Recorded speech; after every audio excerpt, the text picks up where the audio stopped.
धमकी होती ही सिर्फ देने के लिए है, उसको मानना नहीं है। कंगना ने भी सोच समझ के ही फिल्म बनाई होगी। वो कोई मेंबर पार्लियामेंट है, पढ़ी लिखी लेडी है। क्रिएटिव वर्क को आप क्रिटिसाइज करें या एनालाइज करें उसके रिलीज होने के बाद, उससे पहले जो कुछ भी होता है मुझे जायज़ नहीं लगता है। कोई ऐसी चीज ना दिखाई जाए जिससे किसी को आपने बैड लाइट में दिखाया है या एक फिरके से ताल्लुक रखने वाले लोगों को आपने बुरी लाइट में दिखाया है, बैड लाइट में दिखाया है। अगर ये बाहर आएगा या लोग ये देखेंगे तो कुछ ना कुछ प्रॉब्लम हो जाएगी, तो I am sure they have a reason. क्या देखो, धमकियां तो आती रहती हैं और जाती रहती है। धमकी होती ही सिर्फ देने के लिए है, उसको मानना नहीं है। धमकियां देने वाले लोग सिर्फ धमकी देते रहेंगे। और मुझे लगता है कि फिल्म तो देखो रिलीज होनी है, और कई बार ना ये पब्लिसिटी का भी एक तरीका होता है, मेरे को ऐसा लगता है। बट अगर सच्ची में वो धमकी है भी तो भी देखो फिल्म तो रिलीज होगी, उसका कोई आप रोक नहीं सकते।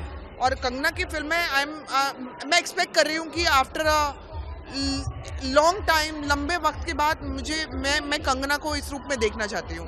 तो क्योंकि हाल ही की कुछ फिल्म्स कंगना की बहुत ज़्यादा अच्छी नहीं करी, और मैं पर्सनली कंगना को बहुत लाइक करती हूँ, तो मैं देखना चाहूँगी इमरजेंसी फिल्म। किसी भी तरीके से कोई धमकी देना या अनडेमोक्रेटिकली इलीगली जान पे धमकी देना या ये कहना कि हम आपको, ये गलत है, ये सरासर गलत है।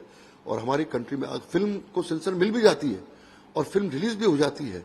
रिलीज होने के बाद अगर आपको लगता है कि कुछ प्रॉब्लम है फिल्म में, तो आपको कोर्ट जाने, आप मारपीट नहीं कर सकते, आप थिएटर नहीं जला सकते हैं, आप सड़कों पे आके आप राइट नहीं क्रिएट कर सकते।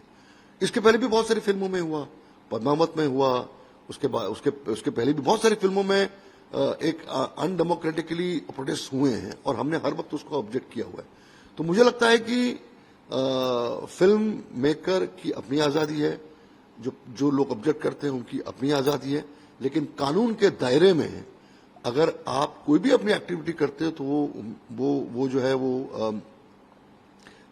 लोगों को एक्सेप्टेबल है। कंगना ने भी सोच समझ के ही फिल्म बनाई होगी।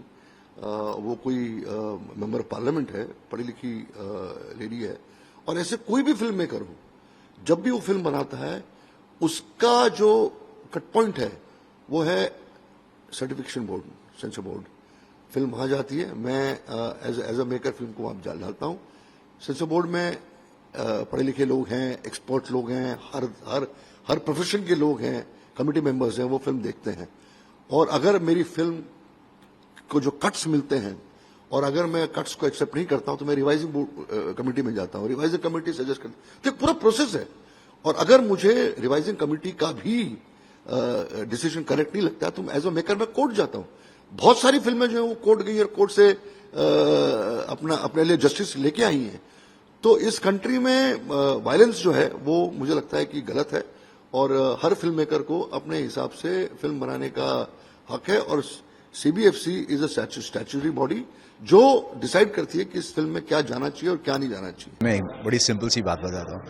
क्रिएटिव वर्क को आप क्रिटिसाइज करें या एनालाइज करें उसके रिलीज होने के बाद, उससे पहले जो कुछ भी होता है मुझे जायज़ नहीं लगता है। अब उसके बाद कुछ आपत्तिजनक है उसके अंदर या कुछ किसी को कोई ऑब्जेक्शन है, they can always raise that.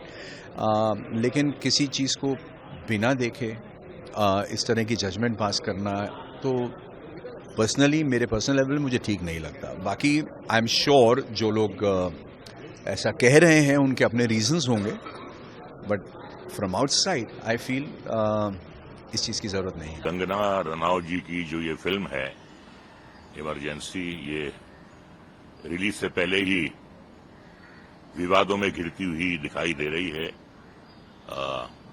इसका जो ट्रेलर आया था उससे देख के एक फिरका, एक तबका जो है वो आहत हुआ है और वो प्रोटेस्ट कर रहे हैं। तो प्रोटेस्ट करने का हक तो सबको है, ये प्रजातंत्र है, डेमोक्रेसी है। कोर्ट में जाने का भी सबको हक है, और अगर कंगना जी को ऐसा लगता है कि उनके साथ ज्यादती हो रही है तो वो भी कोर्ट में जा सकती हैं, अपनी बात कह सकती हैं। कोर्ट जो है सबके लिए खुला हुआ है और आखिरी फैसला जो होता है वही कोर्ट का सही होता है, वही इंसाफ करता है। तो मैं यही कहूंगा कि इमरजेंसी पे पहले भी काफी फिल्में आई हैं, लेकिन ये फिल्म काफी चर्चित हो रही है। देखिए क्या है कि अगर किसी की रिलीजियस फीलिंग्स हर्ट होती हैं, आहत होती हैं, उससे क्या होता है कि मुल्क में बदअमनी फैलती है, लॉ एंड ऑर्डर की भी प्रॉब्लम हो जाती है। तो इस बात का भी ख्याल रखना चाहिए कि कोई ऐसी बात ना हो। लेकिन अदालतें खुली हुई हैं, आप प्रोटेस्ट कर सकते हैं, आप धरना दे सकते हैं, आप अपनी बात कह सकते हैं, लेकिन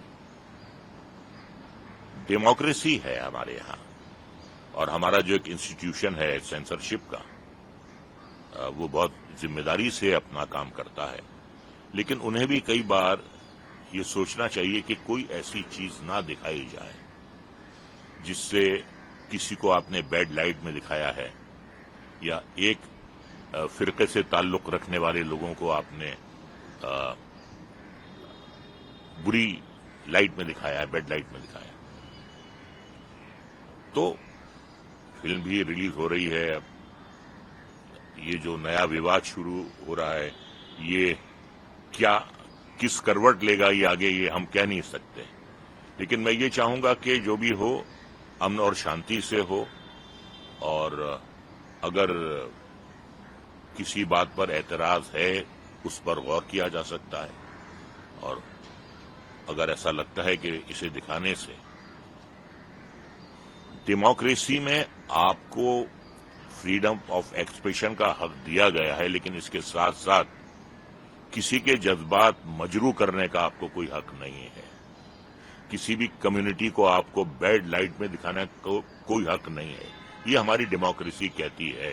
हर देश में, हर इंडस्ट्री में फ्रीडम ऑफ स्पीच होना बहुत ज़रूरी है, बट एक दायरे के अंदर।